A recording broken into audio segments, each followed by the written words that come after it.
صلوا عليه شافع الأمة، بذكر الرسول تشحذ الهمة. صلوا على اللي هيشفع فينا لما بنصلي على نبينا، بيصلي بيها الله عليه. السلام عليكم ورحمة الله وبركاته. يا رب دايما تكونوا بخير وبأفضل حال، وحلقة جديدة معاكم النهاردة إن شاء الله من قناة شهودة لأحلى الوصفات. أتمنى دايما كل اللي قدمه يعجبكم. النهاردة الحلقة بتاعتنا خاصة بحبايبنا اللي لسه بيتعلموا الطبخ، وكمان الصغيرين اللي معايا. هعمل لكم النهاردة رز حبة وحبة ما شاء الله عليه. الحباية تتبدر بالحبة، طريقة سهلة جدا وطريقة ناجحة. أتمنى طبعا ان انتوا تجربوها، ويلا بينا على بركة الله نشوف الطريقة والمكونات. وطبعا برحب بكم جدا وبتمنى لكم دايما مشاهدة. اول حاجة في حلة على النار هنزل بسم الله بمعلقتين كبار من الزيت، وكمان معلقة من السمنة. هستنى بس على الزيت والسمنة ان هما يسخنوا، وبعد كده انزل بالرز.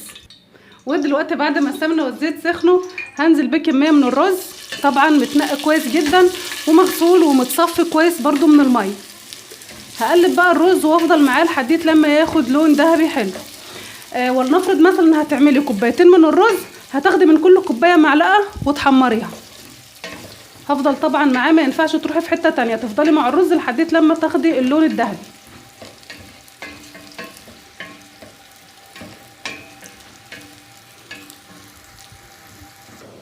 وشغالين يا حبايبي في الرز ما شاء الله بدأ ان هو ياخد لون خفيف، شغالين برضو التقليب فيه. ادي يا جماعه ما شاء الله الرز بدأ ياخد اللون الخفيف. دلوقتي بقى هدي النار على اساس ان الرز ما يتلسعش منك ولا يتحرق ولا اي حاجه خالص، يعني تقلبي فيه براحتك وياخد اللون هو كمان براحته.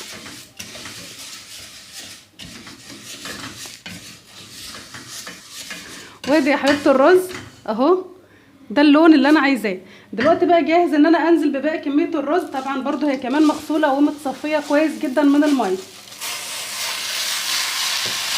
هبدا بقى اقلب الرز مع بعض، يعني اشوح الرز اللي انا لسه حطاه مع الرز المتحمر يتشمع، وكمان ياخد كده يعني ما يتعجنش بقى معايا. ودلوقتي يا حبيبتي بعد ما شوحت الرز شويه 3 دقايق كده مع الرز المتحمر، هنزل بقى بالملح، وكمان هقلب بقى برضو شويه. الحلقه دي عشان خاطر حبايبنا المبتدئين يعرفوا ازاي تطبخوا الرز من غير ما يعجن منك، وكمان بطعم رائع جدا ان شاء الله. ودلوقتي الميه اللي هنضيفها على الرز هي كمان ميه سخنه. بسم الله، ميه مغليه مش بس سخنه يعني. هقلب بس عشان اعرف بقى مستوى الميه. عايزه مستوى، ده رز مصري، عايزه مستوى الميه يكون عقله فوق الرز، فوق سطح الرز، ناقص بس شويه صغيرين. بسم الله كده الميه تمام. مكون بقى سحري بقى. شفت الرز احنا عاملينه حبه ذهبي وحبه بيضه. دلوقتي بقى هنحط عصره ليمونه علشان تفضل بقى الحبايه البيضه محتفظه بلونها، ما تتغيرش مع اللون الرز المتحمر. دي بقى تكيه بقى ايه جديده. تمام، عصرة الليمونة مش هتبان اصلا في طعم الرز. وهقلب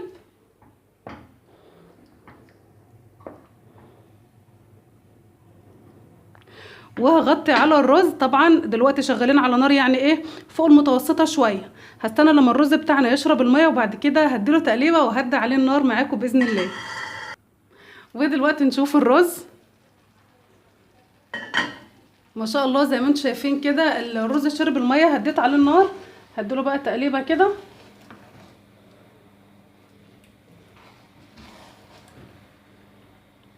وهساوي السطح بتاعه واسيبه بقى اغطي عليه الحله واسيبه لحد لما يستوي، وارجع اقدمه معاكم مع بعض باذن الله. هتشوفوا قد ايه الرز بتاعك ممتاز، كل حبايه مش لازقه في التانيه ولا معجن ولا حاجه، وكمان مستوي تمام. وادي يا حبيبه الرز بعد ما استوى ما شاء الله 5 دقايق بالظبط كان استوى بعد ما هديت عليه النار.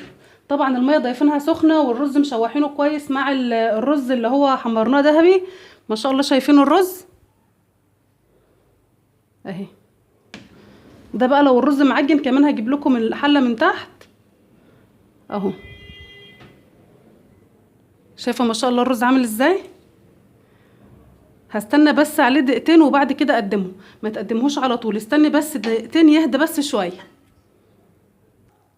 ودلوقتي بقى جاهزين ان احنا نغرف الرز ونقدمه. ما شاء الله شويه رز زي الفل، شايفين جماله؟